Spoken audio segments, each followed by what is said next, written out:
Hello, hello les amis, bienvenue. Une nouvelle semaine commence, la deuxième semaine de ce 4e trimestre. Nous sommes dans l'évangile de Jean. Nous avons commencé la semaine dernière et nous poursuivons avec 3 autres chapitres cette semaine.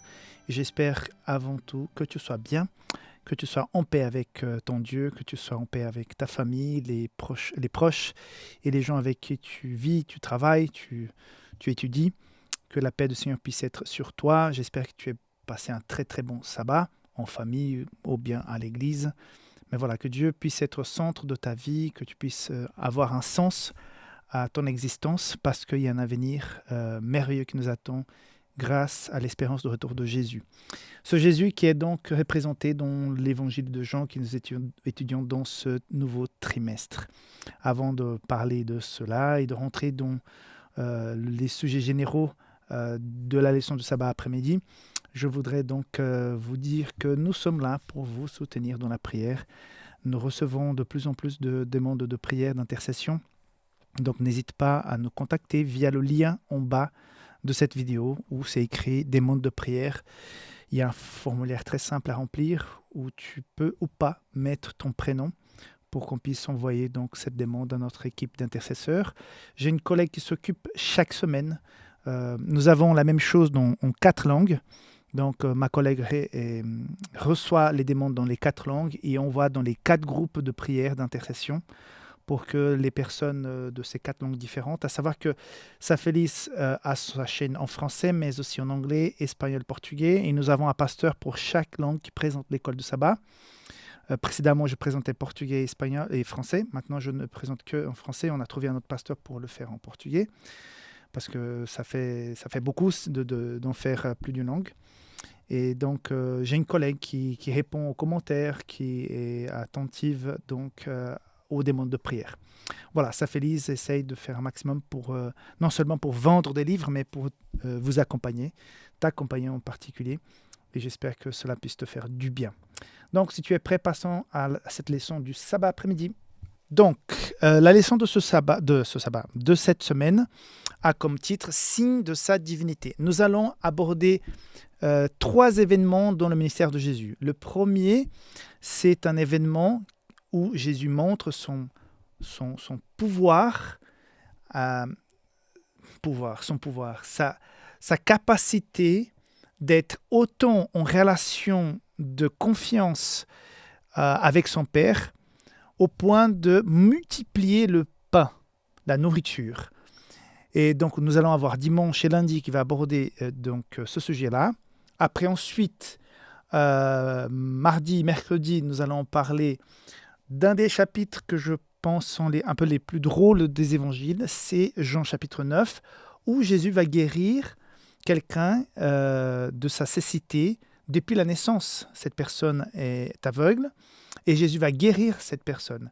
Et nous avons un long chapitre 9, tu verras, c'est un chapitre très long, où nous sommes pratiquement que dans cette histoire de cette guérison et de la réaction de la personne guérie, mais surtout des dirigeants religieux, des pharisiens notamment, qui sont attourdis avec ce miracle qu'on découvre plus tard dans ce récit qui a lieu le sabbat. Et c'est pour ça aussi que ça leur pose un problème.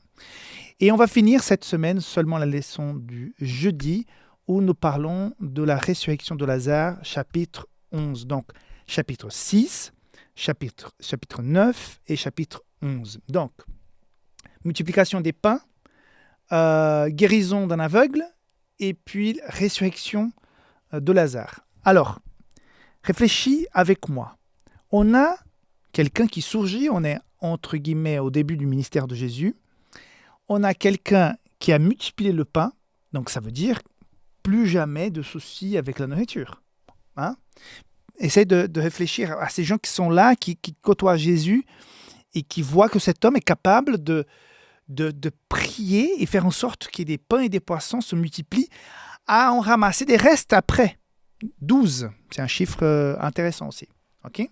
Première chose. Deuxième chose, quelqu'un qui était aveugle de naissance. Une cécité terrible, la personne n'a jamais vu quoi que ce soit. Et cette personne est guérie.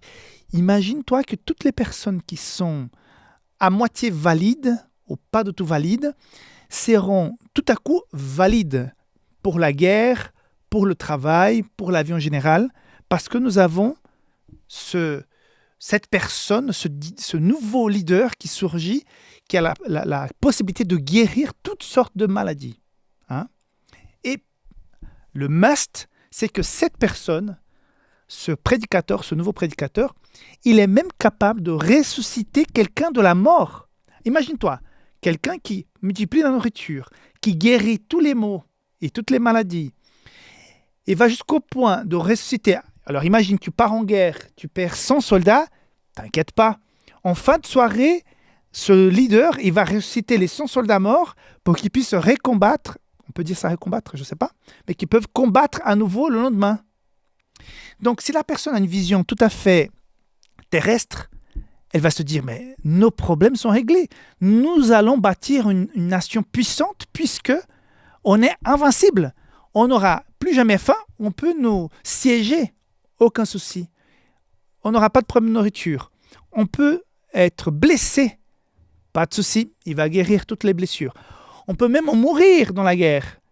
On peut même envoyer des soldats à l'aveugle attaquer les gens pour les surprendre, peu importe s'ils vont tous un peu mourir. T'inquiète pas, en fin de journée, on va ramasser les corps et on va les faire revivre. Dans la tête des gens qui n'ont pas compris la mission de Jésus, celui-là ne peut être que le roi.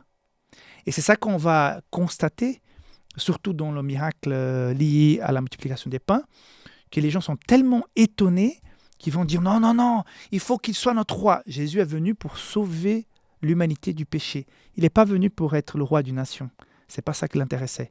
Ce sont les calculs humains qui donnent envie à des gens d'être des rois, des dirigeants politiques, des gens qui ont le pouvoir. Jésus n'est pas venu pour avoir du pouvoir, il en avait déjà avant de venir. En fait, il a dû s'en passer de son pouvoir en étant Dieu créateur pour être un agneau, pour être quelqu'un qui est venu au service. Rappelle-toi du lavement des pieds. Quand ils arrivent dans cette chambre haute, il n'y a personne qui a le courage de se baisser pour laver les pieds. Il n'y avait pas de serviteur qui était censé faire ce genre de travail. Jésus va le faire. Donc le message, la posture de Jésus est complètement différente. Jésus est venu pour servir, pour sauver. Et à quelque part, ça nous apprend, en ce début de semaine, avant de rentrer à fond dans ces 3 sujets, est-ce que je suis un serviteur ? Ou est-ce qu'à quelque part, je voudrais quand même que les gens puissent me servir ? Est-ce que je suis, au niveau de mon travail, un tyran, un patron tyran, un leader tyran, qui a envie que les autres puissent venir nous servir, te servir ? Est-ce que je suis un papa, une maman tyran, où certes, les enfants doivent respecter les parents, mais est-ce que je ne suis pas un parent tyran ? Est-ce que, si je suis prof, est-ce que je suis un prof tyran ? Je suis un peu marqué par certains profs que j'ai eus qui ne m'inspiraient pas du tout. Ils étaient des tyrans. Donc, nous étions tous marqués par la tyrannie de ces profs.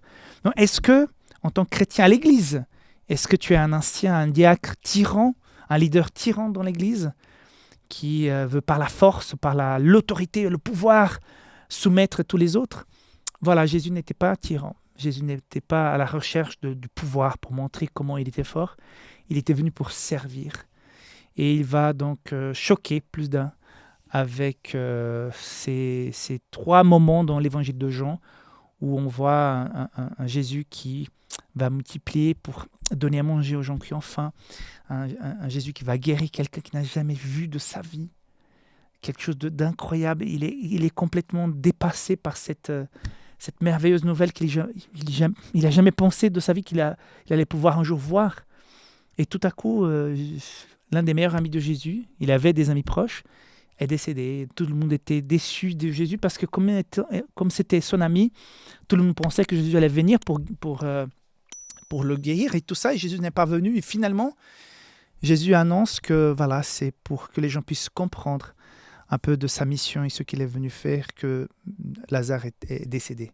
Et donc, Jésus va l'appeler de la mort. Donc, voilà, une semaine qui promet beaucoup. Mais voilà le petit message que je te laisse, la petite réflexion que je t'invite à faire. Est-ce que tu es un tyran ? Il faut éviter. Il faut qu'on gagne le respect des autres, même dans la famille, par amour, par grâce. Avec de la justice, bien sûr. Il ne faut pas tout accepter, mais ce n'est pas par la force ni par la violence, mais par mon esprit. dit l'Éternel. Zacharie, donc voilà le message pour nous aujourd'hui. Que Dieu te bénisse et on se voit demain pour la suite de cette leçon, très belle leçon de cette deuxième semaine. Bye bye.